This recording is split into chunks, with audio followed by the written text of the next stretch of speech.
Do you ever think it would get to this point that we'd be saying, can you imagine? And I'm just asking you, even if you're on the left out there, can you just take a breath and go, boy, it's right, how weird, how little heat this guy's catching for this kind of... Dare I say it's become metronomic. It's fallen into the background. Dare I say that it would only continue to dissipate. If this spill ran every day between now and the end of Barack Obama's presidency, would we even mention it? Indeed. And indeed, if Michelle Bachmann became the next president of the United States on day one, would they not decry her as a witch for not solving the oil crisis? I mean, think about that. That is amazing to me that on day 78 it's become this kind of a non-story. It's the biggest environmental disaster in the history of the country, with the president who advocates himself as the most environmental president, and he's catching minimal heat. It must feel weird, I'm telling you, on some level, for him to know that he can do great or do poorly and he'll be judged in the same way. That kind of defangs him. I often thought that Clinton longed for a more tumultuous time in history where he could have showed his great wares in his mind. But, you know, he got dealt kind of a non-time, caught the bubble on the NASDAQ, rode that out, you know, bonked a few interns. But, you know, it's kind of an inconsequential time.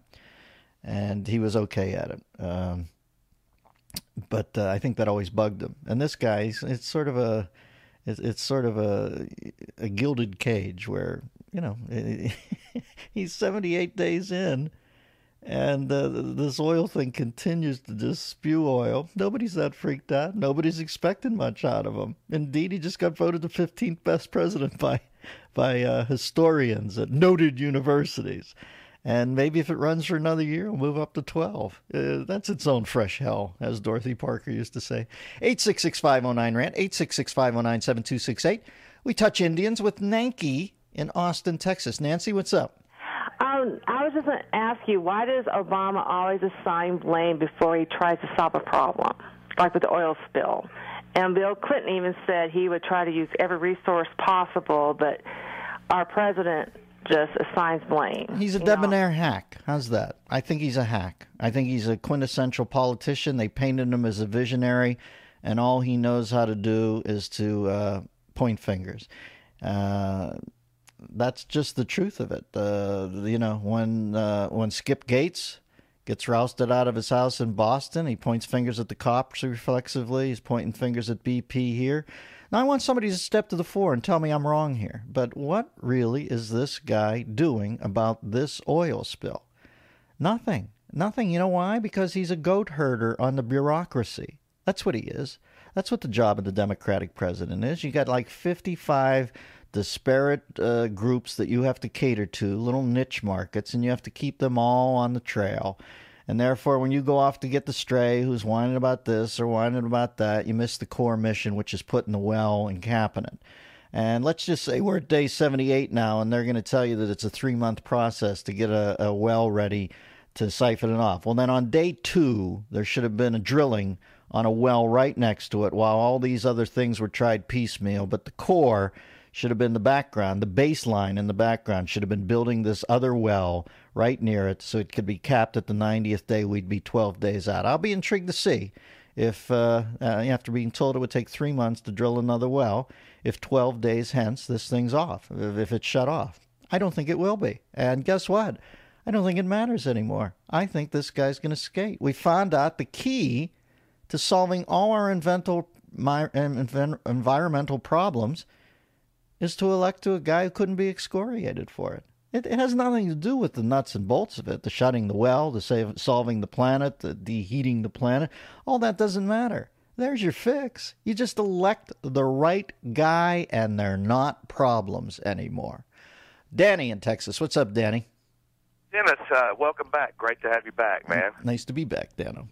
Hey, I was going to back up your point there that you're making right now. The top of the hour news that I was listening to while I was listening to your show, the CBS News at the top of the hour, I don't even know if they mentioned the oil spill.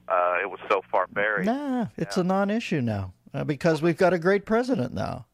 Well, the number one story that they led with was that stamps have just gone up 2 cents. Mm-hmm. Well, that I'm you know what, I'm to the point in this country now where I'm starting to distrust things. I only buy stamps where I can peel the back off.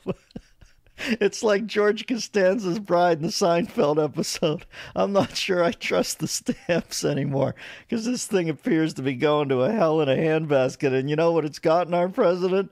It's gotten him the 15th place on the all-time presidents thing. I mean, for God's sakes, what... it's embarrassing. Thank you, Danny in Texas. Yeah, it's not even mentioned now. Does anybody not find that weird that you kind of got to go on to page 2 to find out about this oil spill? Now, I can't even imagine the political cartoons et al. If George Bush was still the president. Him with an oil, lineage, so to speak. Him dressed in the hard hat. I've got a gusher, and him as James Dean and Giant. Him as the doofus who spells oil O-I-R-L or whatever. It would be, they would be apoplectic right now about this planet rapist that is George Bush if he was in there. And with Barack Obama, it's to the point now where if you bring it up, you're a buzzkill. The buck doesn't stop there anymore. I guess he's kind of happy about that. But I'm telling you, somewhere down the road when you see you weren't tested or that they thought so little of you or they needed you so much that you weren't to answer the call. It always struck me the same with Clinton and women's rights. Like, I always thought Clinton treated women sort of creepy, He was a good flirt, so he had the lounge lizard thing done, and some women dig that.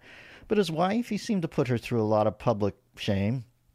The daughter, I guess, I'm sure he's a great dad in many ways, but can't you give your daughter a little bit more than that? And, getting girls of her age, and putting them in compromising positions on the job. Can't you take 4 to 8 years off from the groping thing?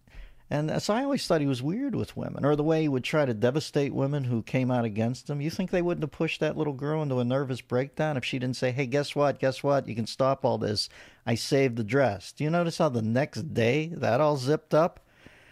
Kathleen Willey, yeah, I guess he's great to women. The woman in the hotel room who, said that he forced himself on her. But all he had to say, like I said, was, yeah, I'm for abortion.